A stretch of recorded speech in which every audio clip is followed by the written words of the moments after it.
Now look, okay? First thing you gotta understand, you guys have been complaining to me that I've been too nice, I'm not toxic enough. All right, then we're all going to hell today, okay? We're all going to hell. We're gonna get toxic today because it seems like y'all don't like reformed Alex. Y'all don't like going to heaven Alex. Y'all don't like Upper East Side Alex. Y'all like Bronx Alex. Y'all like going to prison Alex, felon Alex people. Well, today we're gonna get a little toxic with the video, okay? Now look, the first thing you have to understand is that never love people say you should never love a man more than he loves you, right? You want to be the one driving the seat. I don't agree with that. There's too much avoidance in today's dating advice. Too many women are teaching women to literally be a Terminator with no emotion. When it comes to creating uncertainty, it's not about being devoid of emotions. It's not about always having the power. You can't do that and create a loving relationship. Power dynamics in a relationship will always lead to you being alone or with a person, with a man that you don't respect, where you have too much power, where the strategies work too well. Too much of a good thing is not healthy for a relationship. There has to be balance. And if you're always trying to win, always trying to be in the driver's seat, then you're just gonna attract a weak man, and eventually you're gonna end up cheating on that guy, or something bad's gonna happen, or some ladies would choose to date a younger guy because of the power dynamics. That doesn't lead to long-term relationships. So I gotta get that out there first. This video is not about telling you guys to be a bunch of Terminators. It's about controlling your emotions, but also having the capacity to let a guy lead, having the capacity to get hurt, having the capacity to get your heart broken, because that's what part of being human is. A lot of you guys are trying to avoid pain, and that's really gonna put you in a hamster wheel where you never truly find someone. You gotta be willing to take the risk. So that's the first thing I gotta tell you guys. This is not a video. As I watch a lot of videos with these topics, and it's like, y'all, like they're teaching women to be cold, to not have emotions. And I get it, guys are difficult. You know, nowadays, guys are more manipulative than before. They watch my men's channel.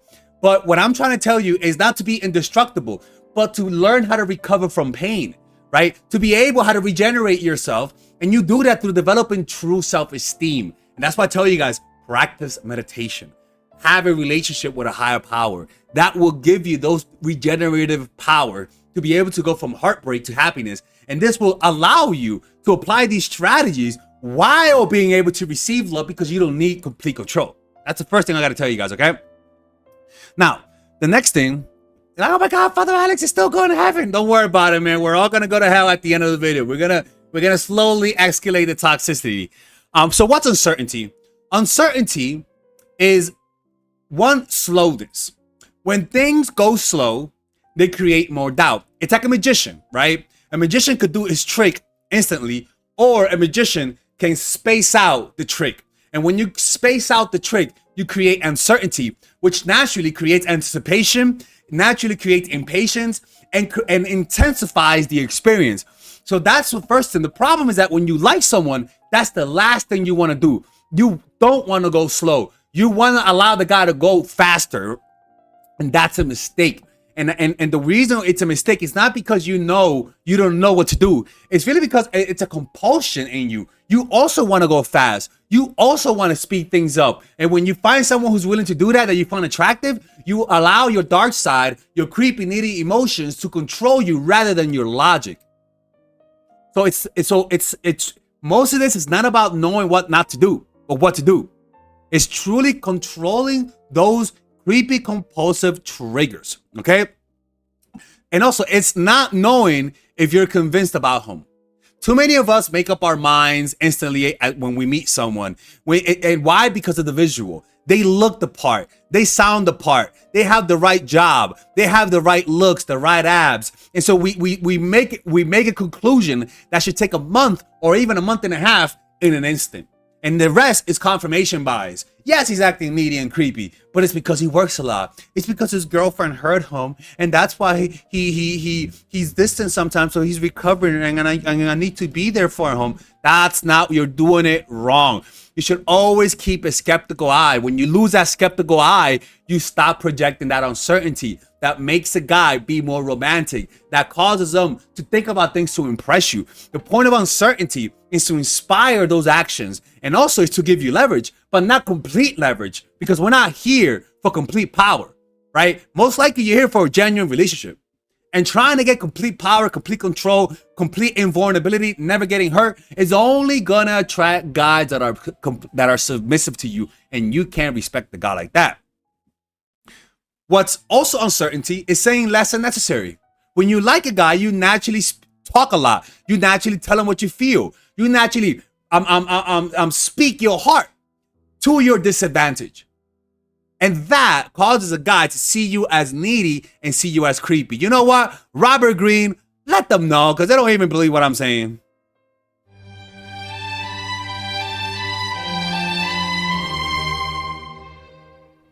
Law 4.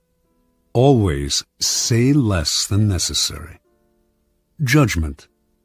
When you are trying to impress people with words, the more you say, the more common you appear, and the less in control. Even if you're saying something banal, it will seem original if you make it vague, open-ended, and sphinx-like. Powerful people impress and intimidate by saying less. The more you say, the more likely you are to say something foolish. Stupid.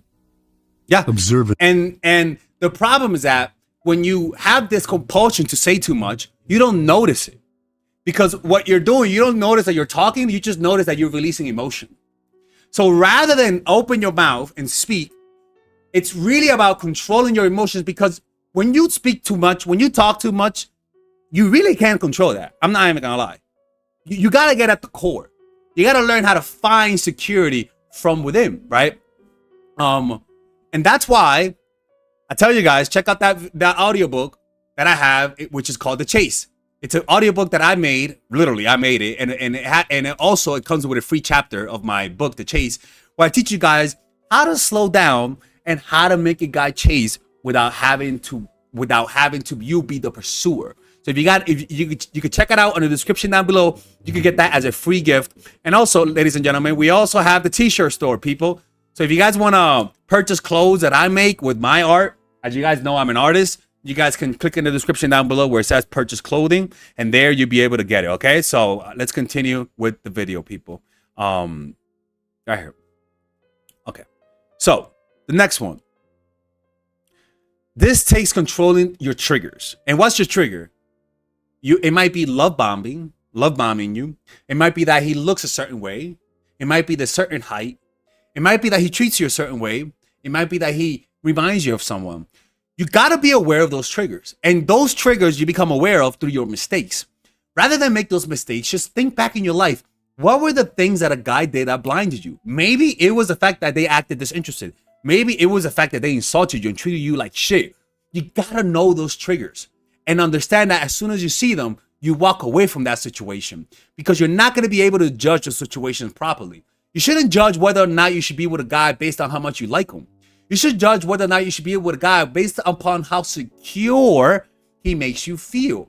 Because when you feel secure, you naturally have the capacity to reveal less, to create more uncertainty, right? So you got to be aware of those automatic triggers, right? So that you don't go on automatic needy, creepy mode. So why is this important? Well, because when you create uncertainty through saying less than necessary, through not telling them how you feel, even if you like the guy, you intentionally do things that go in the opposite direction just to confuse them a little bit, right? And yes, it is manipulative, right? And yes, it is a little Bronx mode, but it's necessary because we're dealing with ungrateful creatures. Humans are ungrateful creatures, especially nowadays. We have a different batch of humans, a different update with new firmware where people, as soon as you show interest, they pull away. So you got to play that game. Why? Because it creates scarcity, and scarcity triggers value. When he doesn't know if he fully has you, his brain interprets you as rare and valuable. Certainty feels abundant. Certainty feels like you're one of many women. But when you create uncertainty, you feel scarce. And the beauty about it is that it doesn't take any plastic surgery. You don't need to lose weight. You just have to learn how to be a little bit less unavailable. You got to learn how to create, how to make them imagine about what's going on, right? You got to learn how to send those mixed signals, which you can learn how to do that by checking out my free yearbook on the description down below, which is called The Chase. It also activates the chase instinct. Men are wired to pursue. If he is unsure of your feelings or availability, his competitiveness turns you into a prize he needs to win. It's like, I've seen it. When there's only one woman in a group, like for example, we have a whatchamacallit, there was this art group that I went to. It was all dudes, right? It was in New York City. Anytime a girl came in, you just noticed how things shifted. Why? Because she was the only woman there. As soon as there's other women, men's behavior calms down and guys actually start to act more normal, right? So by you not revealing how you feel, by you throw him off. And also, let me tell you something. Not revealing how you feel is also about controlling your facial expressions. It's also about controlling the way you speak, right? Learning how to talk in a calm way. Learning how to control your facial expressions and not be so expressive and not talk like that. Learning how to be more calm and having that manager, I'm gonna fire you type of energy. That creates uncertainty because usually when a girl likes a guy, you usually start talking in an animated way and your facial expressions are more transparent. So you learn how to tone down those nonverbal cues and it'll create that impression. It activates his chase instincts, right? Men are wired to pursue. If he's unsure of your feelings or availability, so that's why in the beginning, you're not available all the time. I always tell you, in the first month, be available only once a week. Don't let him get more of your time. His competitiveness turns you into a prize he needs to win. And the beauty about it is that it is a caveat. This works under certain conditions, and I'm gonna tell you what those conditions are towards the end. So how do you do it? Perfect. Meet in real life. You're always gonna create more uncertainty when you meet in real life. Why is that? Well, think about it. How do you know somebody likes you if you meet them at a soccer event? How do you know if somebody likes you if you meet them at school? You don't know if they like you at first. No. It takes a while to know if they like you. You start to pick up signs over the days and weeks, and that slow burn, that slow revealing like a camera causes them to have that uncertainty. And it like meeting in real life comes with natural uncertainty unless you meet them at the club. But in social situations where guys have to behave, where guys have to have a certain level of decorum, it's perfect scenario to create uncertainty. But when you meet them online, they know you like them. You lose that uncertainty. Like it's very important for you to meet them in real life. Don't give up the poom poom too fast. Naturally, when you meet them in real life, you don't give it up too fast. When you meet them online, you give it up quicker. That's why when you meet people online, they treat you less than. They treat you as though you're uglier. That's just a fact. Everyone is uglier online, but it's not because they're ugly. It's because certainty. They know you like them. You already validated them. Why do I need to talk to you any further? At least with women, that's what I notice. So just slow it down. Even the first date, when you meet them in real life, people don't know if it's a first date. They're like, is this a date? I don't know if this is a date. Perfect. It's like so many women put effort in meeting online. It's like, yo, put effort in joining a salsa club and go to that salsa club every week. And over time, men that like you will slowly reveal themselves. And what you don't know is that those guys who reveal themselves, they've been thinking about you a long time. And that causes a guy to have that uncertainty, which naturally gives you an emotional facelift. Never allow him to speed it up, right? And don't accept premature gifts or trips. Never let a guy win you over with gifts. Never let a guy give you money. Never let a guy, even if he suggests an expensive date, I swear to God, even if it's a first date, suggest something cheaper. I know a lot of She-Ra fans, or heads are turning right now like Ace the Exorcist. I know. I get it. But we're talking about a relationship that's not based on sugar daddyism, or based on getting money from the guy. We're talking about genuine relationships. Even when it comes to getting money from the guy, say no to the first expensive thing he gives you. I swear to God. What happens is that they're so used to women saying yes that when you say no, it makes them think harder. And in fact, they up the offer next time. Ladies, sometimes you got to lose the battle to win the war. So even if they want you to eat and they want to introduce you to their friends, say no. Just say, I gotta get to know you more. I don't know you that much. If he wants you to meet his mom, say, hey, I don't know you that much. If he wants to be in a relationship with you, just say, let's put it a little bit longer. Slow it down, but there's a caveat. Don't wait too long. Don't wait. Some ladies are gonna get pissed off at me. Don't make them wait 6 months for poom poom. That's not. This is not. We gotta play with the times. This is not your granny's time. Granny tells you to do that. Tell granny to fuck off. Okay. Oh my God, Father Addy is mean to elders. You know, the reason why is because that's just the nature of the world that we live in.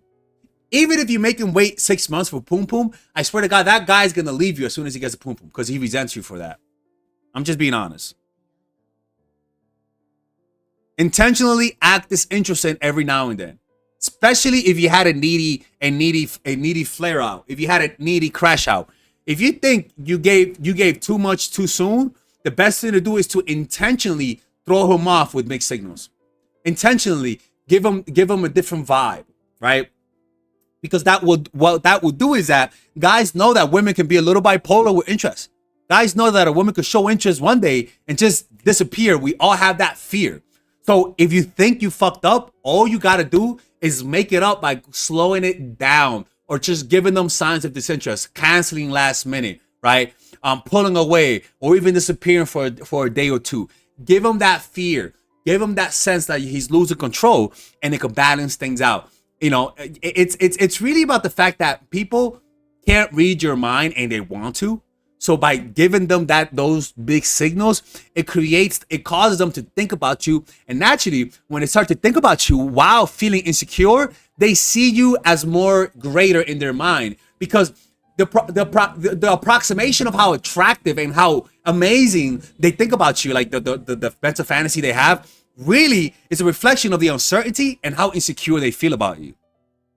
About feeling how insecure they feel, meaning how sure are they that you like them? The less sure they are, the greater their image of you is. And the more you allow them to see that image through your absence, the more they're going to start liking you. And eventually, when they see you in real life, you'll notice a big difference. Find something to criticize, right? When things are perfect, find something to criticize or have a mini argument based on something natural. Meaning, naturally, you're going to find things you're going to argue about. Naturally, you're going to find incompatibility. Talk about it, right? Have those uncomfortable talks, right? And then create space and have silence for a few days. Let it linger. Let that uncertainty linger. Let them think, what the fuck is going on? Did I lose her, right? And then out of nowhere, come back like nothing happened. So you create an argument, which I'll be honest with you, you don't have to look for it. When you meet someone and you get to know them, you're naturally going to disagree. The problem is that when you like the person, you actually hide those disagreements. You don't talk about those disagreements because you don't want to ruin it. Fuck that shit. Ruin it. Talk about those disagreements. Oh, he supports a certain politician that you don't support. I don't give a fuck. Talk about it. Have those arguments and then pull away. Why? Because one, you're testing his character. Is he able to have arguments without taking it personal and playing games? Is he able to take the fact that you pulled away and come back? Does he have the humbleness to deal with those types of disagreements? Because what it does is that eventually you guys are actually going to have something that you genuinely disagree on. Sometimes doing this reveals a man's character while creating uncertainty, right? So it could be the fact that he takes a long time to text back and you don't like it. So you meet up and say, yo, you take too long to text back. I don't like that. You talk about it and then the next day you don't respond. You sort of say, hey, look, man, I got to think about this because I'll be honest with you. It may not be a big deal to you, but it's a big deal to me. Give me a few days to think about things and let that linger. It's like taking a test for AIDS, right? Right? You take a test and it takes a few days for it to come back. In those moments, you don't know whether or not it's positive, right? So you're like, oh, what the fuck, man? I hope I don't die. That's what I'm talking about. Let that linger. Let that fear linger. Let it spread like a cancer. And what happens is it makes them weak for you. And in those moments, like I said, of insecurity, where they don't know whether or not you're going to call, whether or not they're going to see you again, their fantasies about you because it's reacting to that insecurity. It's reacting to the coldness. They don't know whether or not you like them. They don't know whether or not they're going to see you again. It creates an intense fantasy in their minds where you look more attractive, you look skinnier, you look more symmetrical in their minds, and you look and they don't think about your flaws. In fact, if you have any flaws, during those moments of fantasizing about you, they don't see those flaws. They just don't. Uncertainty is very powerful. The problem is that when we like someone, we stop being honest and they do shit that annoys us. We don't call them out. And those natural moments of uncertainty are not created. I want you to be honest with people. This is not something that you have to do manipulative. All you got to do is just live your life, and you're going to naturally find things that you call people out on. You just have to be willing to do that. All right? Anyways, let me know what you guys think, ladies and gentlemen. Check out our t-shirt store, people. Check it out right here. You guys can support the channel by checking out the t-shirt store. These are all painted. Look at this, man. A judgmental dog. Come on, man. I know you guys want this. You can check it out in the description down below. And I think it comes with like a coupon code. Just check it out. There's a coupon code right there. Anyways, take it. Are you needy and creepy? Do you have a tough time coming across confident when you like the person? A lot of the times you just don't know what to do. You have habits and patterns that whenever somebody triggers you, you completely forget what to do the right thing. Well, guess what? I have a course for that. And it's called The Psychological Game of Attraction, Natural Chemistry, and The Feminine Woman. What I call the fundamentals. All of those courses are meant to eradicate and exercise the needy, creepy parts in you through action. Meaning, you do what the videos say, and without a shadow of a doubt, you actually get the results. You'll notice that men call you back more. Men will want more relationships with you. They're gonna be the ones that are needy and creepy. They're gonna be the ones that want something. They're gonna be the ones that are the aggressors in trying to get a relationship out of you. But the problem is that a lot of people just watch one or two videos and completely forget that there's actually a system. Don't just watch one or two videos. Get the system either by purchasing all of them and get a discount, or purchase them individually. Because a lot of the times just watching one video in isolation, you actually miss the big picture. You have to understand why it works. You have to understand what to do next. And a lot of times my videos just can't address that. A lot of people, you see by the testimonies right here, a lot of people have done what those videos say and they've gotten results. Like the other day, I was in Mexico and they were like, "Hey, Alexis," and I'm like, "Hey, oh my God, your videos are so great." And I'm like, and she was like, "Look at my kid." I'm like, what you talk about your kid? That's not my kid. She's like, no, because of him, because of your videos, he's here. And I'm like, okay, all right, that's a thing. But I get that a lot. And ironically, that woman watches all of my videos, right? So purchase those courses, man. And if you don't like it, you actually could get a 30-day money-back guarantee, right? Purchase them individually or get a discount and purchase them all by clicking on the description down below. You have the option of purchasing the one with the bonuses that obviously it's more material, where it's like I give you guys meditations. There's also other courses on how to make friends, how to master anything, or you could purchase it without the bundle, which is much more affordable, all right? And with that, you guys are able to support my channel, which will allow me to make more videos, okay? Anyways, see you guys inside, and thank you.